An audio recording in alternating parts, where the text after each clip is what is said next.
Okay, we're recording? Yes. Okay. Hello! Yeah. Okay, so I was told that I wasn't allowed to wear the same thing, so that's why I have a scarf over my head. You look great. Because So, I mean, it's a little ridiculous, but, you know, you gotta have, sometimes, look, I wear a veil in Mass, and I've started going, so I've been on this, I feel like God has been calling me to actually not go to Canches as much, so I still go to Canches once a week. I go to Mass every day. I still go to Canches once a week. What? Not go to the St. John Canches? Like, Yeah. Oh, sorry. Yeah, your eyes were really scary. Yeah, I don't understand. Like, Yeah. go less to the St. John Canches? Yeah, like it just, Why? well, I was... You get attached? I was very, okay, multiple facets.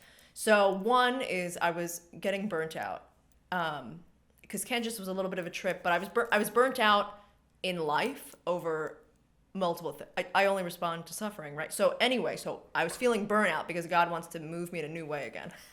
So I was feeling burnout, and God was like, there's literally a church right near you. Just, they have Mass. You can go, and it will be so much more restful.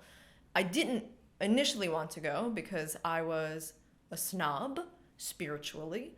I had a critical spirit because I felt that, because a lot of the churches just didn't take it seriously, and you just see abuses, and at a certain point sometimes you're like, I don't want to see these abuses anymore.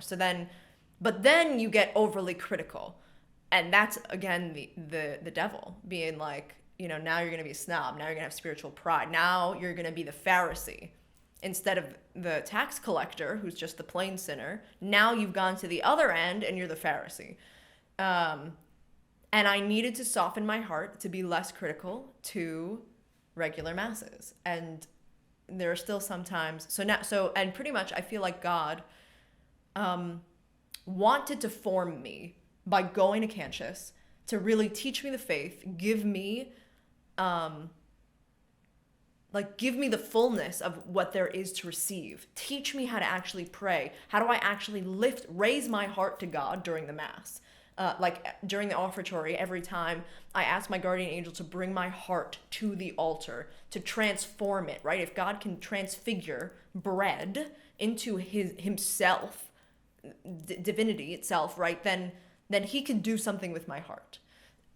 Anyway, I needed to learn that somewhere that took God seriously. And at a certain point, God was like, good, you've learned. Now I need to send you out. And part of it is painful because, you know, it's like the foxes have their dens, but the Son of Man has no place to rest his head. And it kind of feels like I no longer have that home, and I miss it. But it's much more healing to be more gentle with myself, but then also to be the only person in a Novus Ordo Mass that is wearing a veil or who kneels in front of the priest for communion. And I was denied recently, like a month or 2 months ago, which is surprising. And it's sad because the other thing that God is showing me is what a gift the faith is. That some of these priests, they believe that Jesus is good and that, yes, we should be living good lives. But you can see that they don't believe everything. They don't believe. And it's heartbreaking when you see their doubt, or you hear their doubt in the homily, or they kind of like go back and forth, and you're like, no, that was a miracle. Don't deny it. Don't lessen it. And you see and just that pain, and realizing that some of the problems that we see in the church is just because we need more love, more evangelism. Anyway, so this is a really long answer for why I'm worried. But anyway, so I feel like God was pretty much like, you know, I want you to just, you know, will you conform to the world? Meaning, will you conform to what the church looks like? Of like, if I go to Canches, I'll wear the veil, but I won't wear the veil if I go somewhere else, you know, or will you bring who you are somewhere else? Yeah, I think it's a good point that actually we have to be sent out to the world and do our job. Yeah. So we can't say like, okay, this priest should supposed to do this bishop supposed to do this, the pope decisions should be different. Like we can complain about everything because nobody's perfect. Mm-hmm. But by the end of the day, and the history knows the examples. We used to be in the way worse situations than we are now, and we make it. Mm-hmm. We make it through because we will always make it through because it's a Catholic church, which was set up by Jesus himself. And but looking at the history, there was always usually some saint showing up and messing up everything. And messing up exactly. Up everything. Yeah. Just speaking the truth, going against everyone, basically everyone, and we have to do the same thing. Stop complaining. Try to be saint yourself, Yeah. and just speak the truth. Follow the Jesus. It's that easy. So this is okay. So yeah. So Lyle Crocodile. We got to go back to this. Okay. So there's Look, I was helping out watching kids. I just watched this movie. They do take the Lord's name in vain maybe 3 times in that movie, which was very disappointing. But otherwise, good content. Just listen to the anyway. Rip Up the Recipe. Such a good song. Anyway, it's so important because I don't think they believe in God, but it has such a spiritual meaning because Rip Up the Recipe is basically a song and a dance of the cross. It doesn't matter. Rip Up the Recipe is a song about saying, don't just stick to the recipe. Don't just put in exactly the half a teaspoon and then the cup and like keep looking at the recipe and be like really anxious and attached to doing it right. That sometimes things work out way better when you just throw stuff in the pan and you're like, let's see what happens. And that's what God does to us all the time, is he's like, okay, you didn't follow plan A or even, plan double Z, but okay, we're going to rip up the recipe and the greater good is going to come. And you just need to be open to that and flexible and docile and not fall into the trap of complaining because so some things are wrong and we are called to speak the truth, but we're also called to long suffering and endurance and perseverance. And sometimes those people in our lives, personal lives, or the people in the church that might be making us like lose faith or lose hope, like that again is just a temptation. And if we really use it, that could be the iron that sharpens iron. Right? They could be the grace and they could be building virtue in us, and instead, sometimes we allow the enemy to get in, to create that criticism, that dislike, that loss of faith due to human brokenness. Yeah, that is beautiful, and I think there's always whatever happens. We have to understand one thing, that it is allowed by God. If it's in mind, we separate things like it is good or it is bad, but only God knows the future. So he knows what in the long run will be better for us. And that's that's why we suffer, that's why all this evil happens in the world. It's just because God allow it. Mm-hmm. So we have to remember that he is in charge, and just keep trusting whatever we're going through, and keep going. Mm-hmm. So we're in the second Sunday of Lent. Whoa! And the priest, I went to the children's mass. I didn't cry today, but when I go to the children's mass, a lot of times I cry when they sing. But today, the priest was kind of doing an expert interview of the children choir, asking them, what do we do for Lent? What is Lent? And why do we do these things? Can you answer that?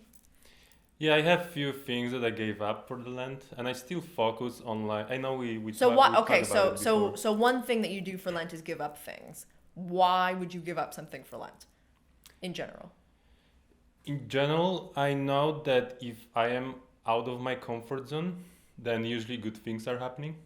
And it doesn't just relate to the spiritual life, but it relates to everything. If you want to get smarter, you have to sacrifice your time, do specific things, read the books, learn, memorize, all of that. If you want to get stronger, you go to the gym and you put weights on. So you have to suffer. You have to have stress. You have to be out of your. I call it out of the comfort zone. And same with the spiritual life, and especially the Lent. I basically give up like more like physical things. Basically, I gave up the coffee. Some people know that's very hard. He loves coffee. He The makes good coffee. He has like a special like foamy. I don't even know. It's like this little machine that in seconds the milk is like foamed and you just like pour. I don't know. It's magic. It's pretty good. It's so that's the one thing. It's the coffee, then the sweets, alcohol, and I just eat 3 meals a day. So No that's snacks. no snacks between. So like there's nothing between basically. And that's so I would say it's focusing on the physical part, but I feel I need it. It keeps my senses where they should be, and also it made like last I thought about it like probably last week. It made me realize how food is important for us, and even I prayed Our Father like thousands of times, and then I realized that the only thing we asking about, like the physical thing, is give us this day our daily bread. So we just ask for the food because by the end of the day, to survive, basically, we just need the food and water, and that's it. Everything else is an add-on.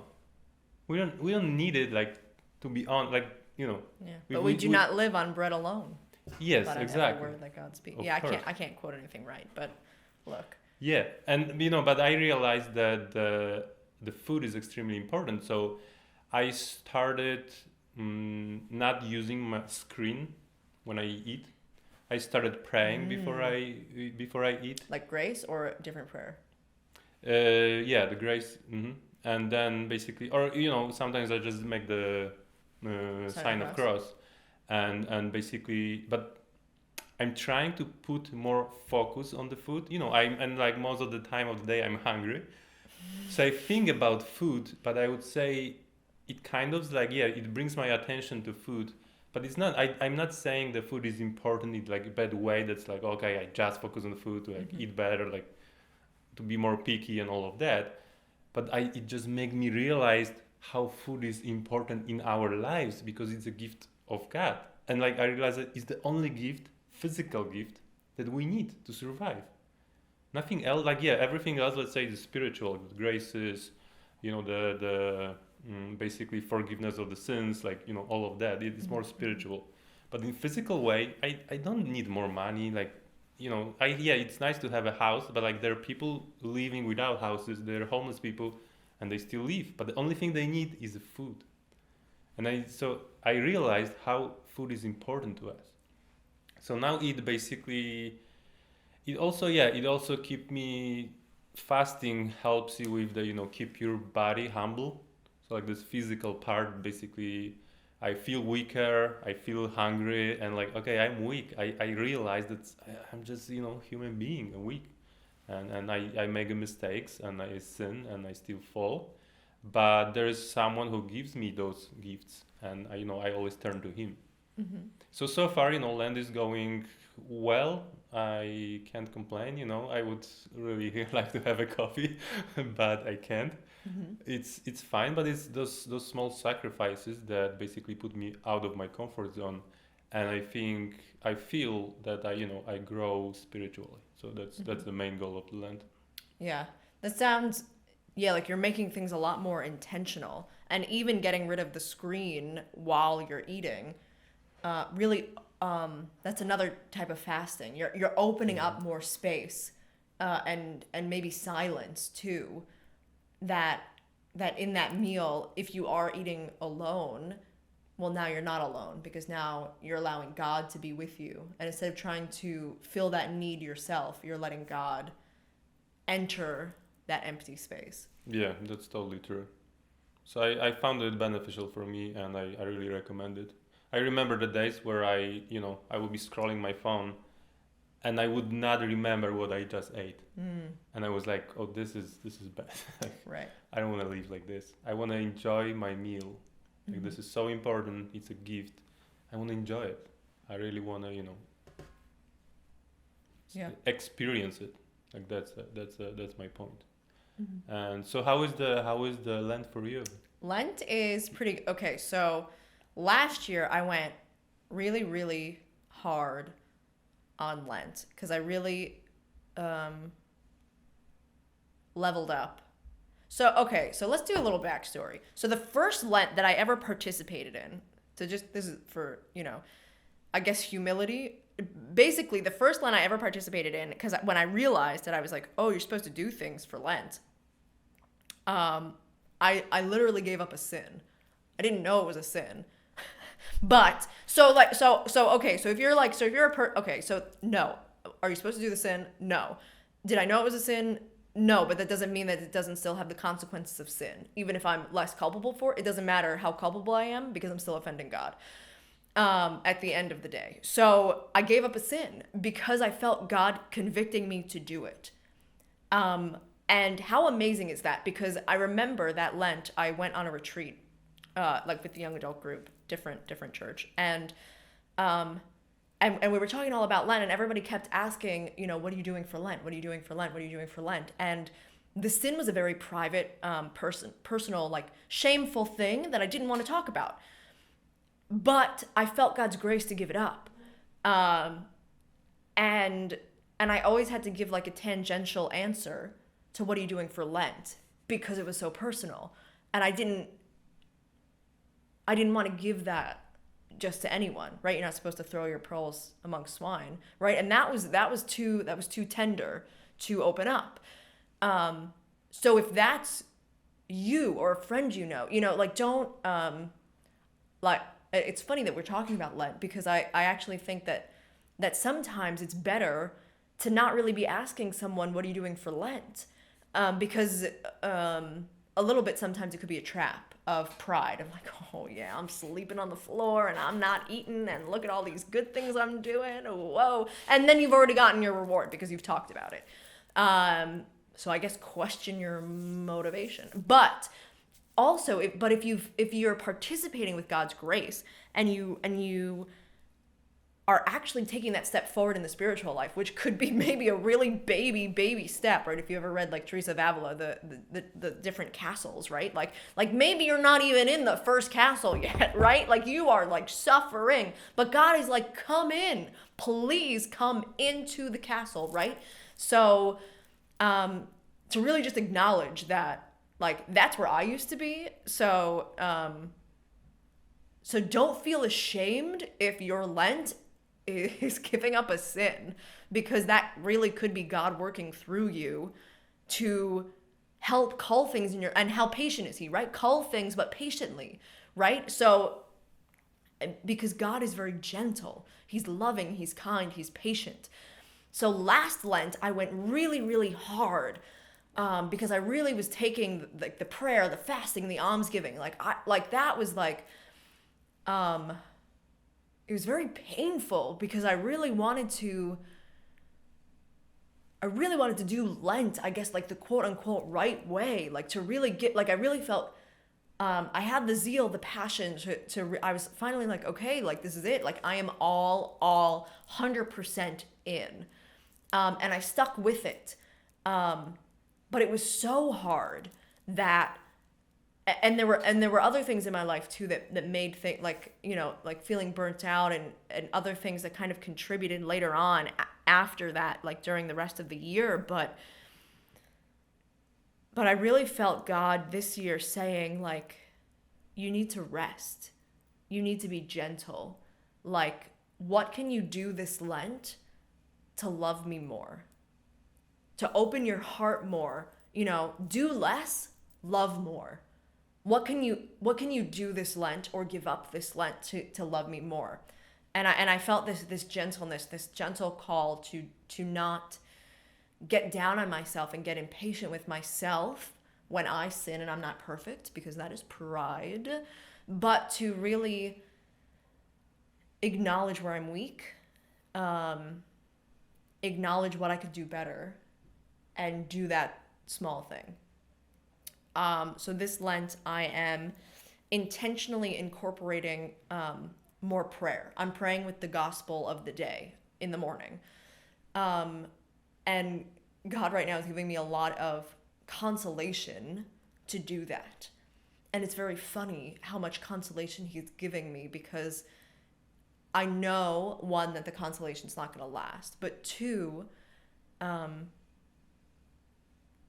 what I'm doing is really important, because God is giving me all these good feelings to push me on, whereas the enemy keeps trying to make me feel bad, make me feel ashamed, make me feel stupid or doubtful, and make me want to stop doing things. But God is giving me the positive feedback to make me want to keep drawing from the well, to and it's already building new fruit in my life, but it's from this place of gentleness, and even this place of realizing, kind of how I said that you're opening up that space for God to fill it when you're putting aside the technology while you eat, that God is showing me that, because last Lent, because I went so hard, there were different things that were like coming up in me or for me during that Lent, and I didn't like it. I didn't want to deal with them. It was too much. It was too hard. It was too fast. It was too brutal. But all this stuff was coming up.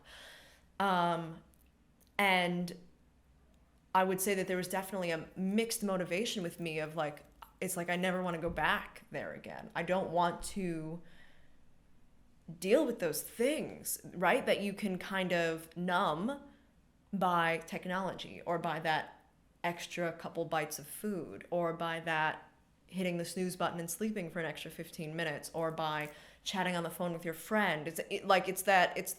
It's all those small things that we do to, instead of leaving that space open for God to rush in, that we kind of push him out because it's too much to deal with. And God kind of convicted me on that a little bit, that, no, maybe he doesn't want me to go as far as I went, but it's like acknowledging, like I'm trying to control, I'm trying to deal with my needs on my own. And, the wound really is where God can come in, and like that need, that emptiness, and to realize that. That's very deep. And, to summarize, I think, I could give probably 2 tips.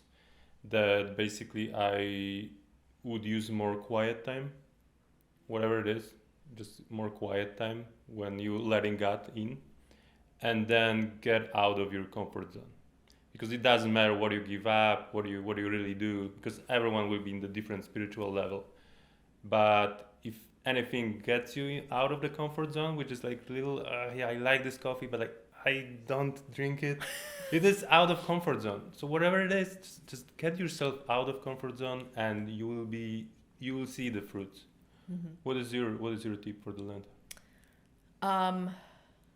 Do less, love more.